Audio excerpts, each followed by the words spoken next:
नमस्ते फ्रेंड, आप सभी का एक बार फिर से वेलकम।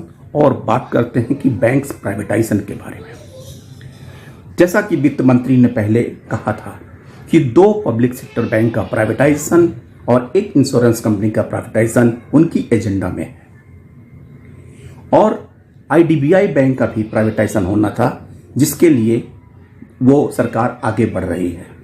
और जो प्रॉपर क्लियरेंस मिलने हैं वो होम मिनिस्ट्री से और आरबीआई से मिल चुका है, और उस बारे में वो आगे बढ़ रहे हैं।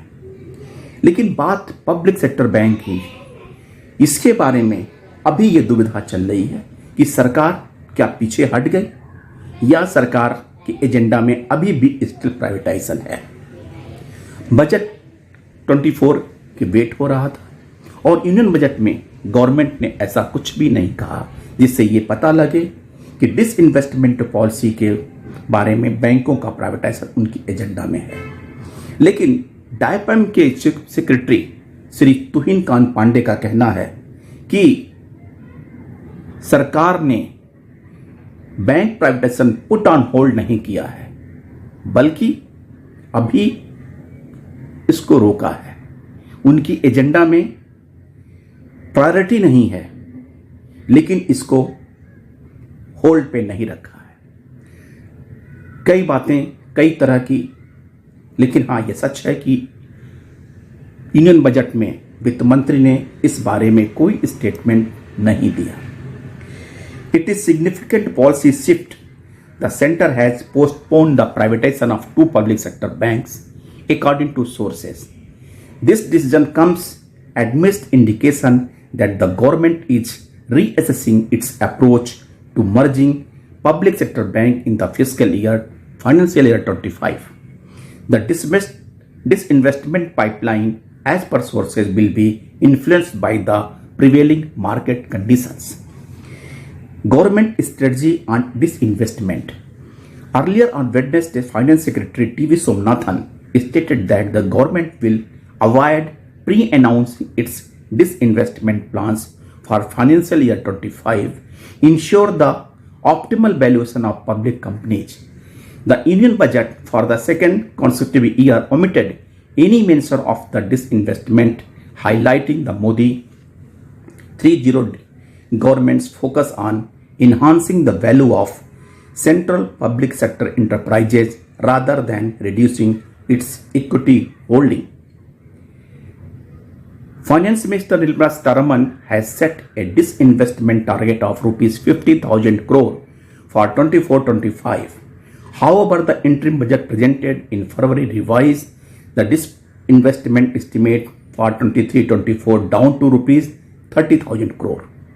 The interim budget financial year 25 included a general category named miscellaneous capital receipt under capital receipt, which did not specifically mention disinvestment.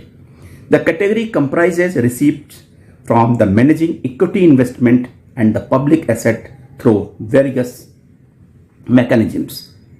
The government aimed to generate rupees 50,000 crore from disinvestment and asset monetization in the current fiscal, according to the DIPAM secretary Mr. Tuhin Khan Pandey. At a press conference following the union budget presentation, Pandey emphasized our focus is on value creation. This rupees 50,000 crore target under miscellaneous capital receipts encompass various type of receipt, including disinvestment and the asset monetization. The decision to stay the privatization of public sector banks reflects the government strategic shift towards maximizing the value of its public sector enterprises rather than immediate investment. With a significant disinvestment target and a focus on market condition, the center's approach aims to balance fiscal goals with market stability and the investor confidence. और जैसा कि IDBI bank के बारे में है, उसमें जो RBI से और होम मिनिस्ट्री से क्लियरेंस होना था, वो क्लियरेंस दोनों आईडीबीआई को मिल गए हैं और प्राइवेटाइजेशन के रास्ते पे वे आगे बढ़ रहे हैं, और जल्द ही इसमें कुछ डिसीजन होने को है। लेकिन गवर्नमेंट जो अपने पब्लिक सेक्टर बैंक के प्राइवेटाइजेशन का रास्ता है उसमें दुविधा में है। कारण यह है कि पॉलिटिकल सिचुएशन चेंज हो गई है। जो गवर्नमेंट अकेले कुछ करने के दम रखती थी वो अब कोलिशन गवर्नमेंट के फॉर्म में आई है, जिससे कि जो उनके कोलिशन के पार्टनर्स हैं वो इसकी इजाजत नहीं देंगे कि पब्लिक सेक्टर बैंक्स का प्राइवेटाइजेशन हो। सो गवर्नमेंट अभी अपनी इस बात को, जैसा कि डिसइन्वेस्टमेंट को अनाउंस करने में हिचक रही है और कुछ एजेंडा में नहीं है। सो सबसे बड़ी बात गवर्नमेंट की है कि अगर आपके पॉलिटिकल सिचुएशन देखते हुए इस स्थिति में नहीं है कि अपने इस एजेंडा को आगे बढ़ा सके, तभी डायपम के सेक्रेटरी तुहिन खान पांडे कहते हैं कि हमारे एजेंडा में है but it's not a priority. कहने का तात्पर्य सीधा सीधा है कि गवर्नमेंट इस स्थिति में नहीं है कि पब्लिक सेक्टर बैंकों का प्राइवेटाइजेशन कर सके। हालांकि प्राइवेटाइजेशन बैंक जो पब्लिक सेक्टर बैंक्स हैं उनके परफॉर्मेंस, ऑलराउंड परफॉर्मेंस एक्सेलेंट है।